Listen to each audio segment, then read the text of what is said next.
get so mad, there's no controlling me. My thoughts get so bad, I'm like, oh God, here goes. I lost all feeling from my head to my toes. You said some shit that I can't let go, so just stay tuned for the rest of the show. Just coming back to bias, and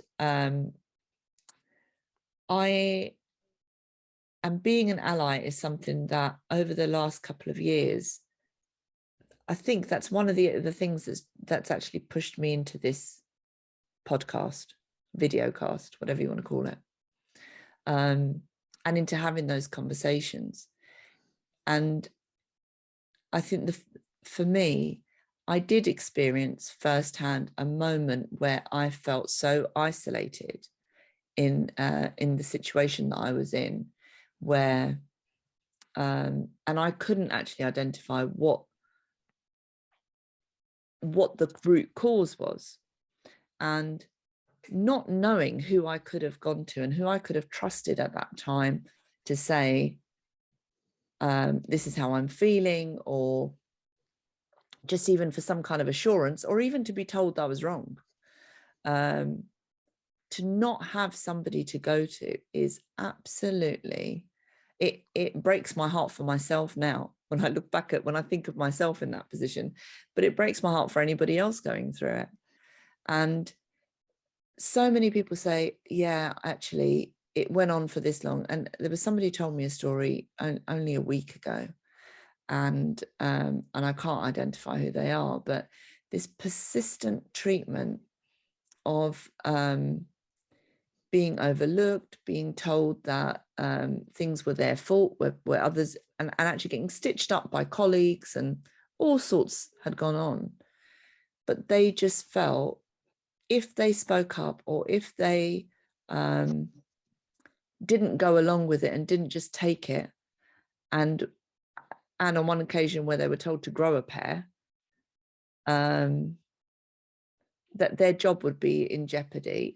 And rather than having the confidence to actually get themselves out of that situation, they just stuck with it. And I know I absolutely don't judge anybody for staying in any position, even if they're miserable. I know people say, well, you can move. It's not that easy for some people if your confidence is not. And I don't have a fix for that. I really would love to say to people, look out for each other, or have somebody. It's a very, very difficult one. And I mean, you can look at it where, you know, in certain situations you might have like a union rep or some sort of person that, but then the problem there is that some people are more guarded around them and don't exhibit the behavior that, you know, they would normally exhibit around them. It really is a difficult one. I mean, in terms of speaking up, I've done it for myself and said, look, you know, I don't believe that I'm getting the support that I need. Not that there was any discrimination as such or anything, but just from a support perspective, don't believe I'm getting the support I need. I need further support with this, and this. And then I did have the confidence to say, do you know what? Actually, my mental health and you know, my happiness is more important than, you know, and I will risk it. And I did put myself at risk to kind of move on from where I was at that time. Sometimes you have got to do that, but it's easier said than done. And it really is a difficult one, because that bias can kind of, you know, come in two ways. I've seen I was watching a TED talk previously by a lady called Briana Epler, who's and basically she was talking about kind of diversity and talking about actually being an ally and different things. And one of the things that I found really interesting that she said is that actually statistically women in the workplace are less likely to receive positive feedback. And now this is an interesting bias from male superiors. Now this is an interesting way that bias works, because males are actually worried about over complimenting women, because it might then be taken in the wrong way. And again, like you say, how do we fix that? How do we fix that? And I actually thought that only men assume that anyone giving them positive feedback must mean it in a romantic way. But you know, it's but you know, it's but it was just a really interesting perspective on things. And I was like, I can see how that would be perceived now, but But you know what? The only conclusion I've come to, and it was a bit of a light bulb moment, that actually, I know I've talked around it and I've talked to lots of people around this, but I think at heart, most people are really good people, and they don't, and a lot of people would be mortified if they realized that they'd offended somebody. Majority of people I know, even if they've said something, and if you point it out to them, they'd be like, oh my God, that's not what I meant, or that's not what I intended. And I didn't, that was not my intention on any level. And they'd go some way to fix that or whatever. I've come to the conclusion that actually our issues are more with the organization than it is with individuals within an organization. Because ultimately, if you're in a climate where things are not tolerated, where feedback is, I've seen loads of examples, there are so many ways of giving feedback, those models like 360-degree feedback, where actually you're getting feedback and you're giving feedback, and it's continual, and it's really actively contributing to your professional development. Brilliant. But in organizations where culture is allowed to, and I mean negative culture and banter, and things are allowed to slide, or whether that's bullying, whether that's discrimination, harassment, whatever, where there are cliques, if you're in the in crowd, you're going to be treated a certain way. If you're not, if you don't fit in, and also, I mean, proximity bias comes into that as well. If you're in and seen and around the core group, maybe you get selected for things that other people who might be remote don't get invited to, or whatever.